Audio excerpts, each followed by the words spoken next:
So I have a tenant that just moved into a unit yesterday contacting us, extremely distraught. So I knew before he even spoke what's going on. So we have a policy, our property management company has a policy against renting units sight unseen. So it's very common for people to reach out to us that are moving to Philadelphia from some distance away. And I get it, it totally makes sense. But they want to rent a unit based upon the marketing, the images, the videos, the description that we have without seeing the property. And so we have a policy against this, and I'm getting to the reason why. And so I knew, I just had a sense, I've been doing this for so long that I just had a sense that this is what's going on. So to become a tenant for us, you actually have to, it's in our lease that you have to acknowledge that you have physically seen the property, that you've laid eyes on it, because we're not going to alter the property to suit. So if you were to move into the property and anything a reasonable person should have known, if you don't like the color of the walls, if you don't like the flooring, if you don't like any of these components, we're not going to alter it. But if a reasonable person should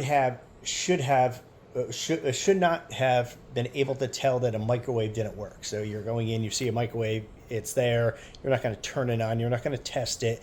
When you move in, if that microwave's not working, then absolutely the landlord, the property management company, has to resolve that for you straight away. They have to get you, a working microwave. Again, anything a reasonable person should have known, however, we're not going to change. So if you don't like the aesthetics of a property, we're not going to alter it to suit a tenant.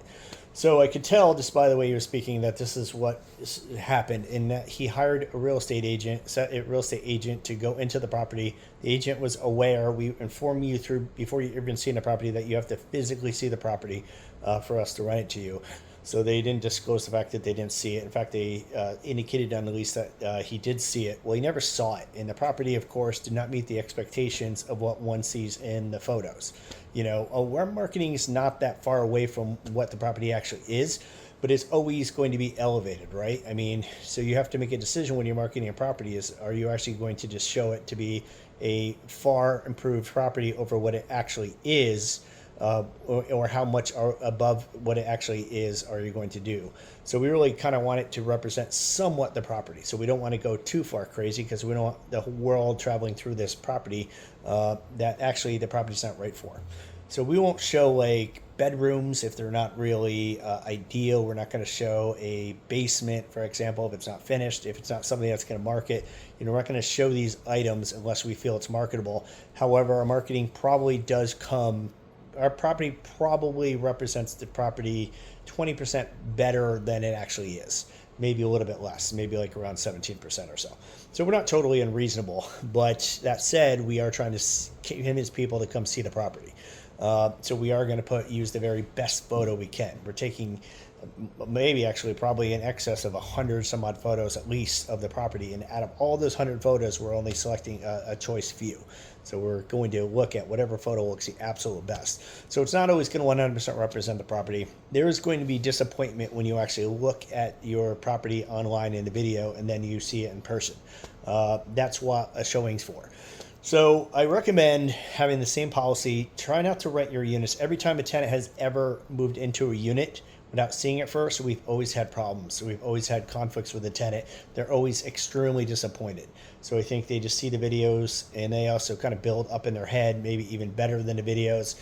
And then, of course, when they go to see it in person, or they see the neighborhood in person, it's not what they expected. Especially if they don't know Philadelphia and they don't know Philadelphia neighborhoods. Some of our nicer properties are sometimes not in the nicest neyborhoods. And we're not going to show the neighborhood. We're not going to, let you know what's across the street. We're not going to, any of that.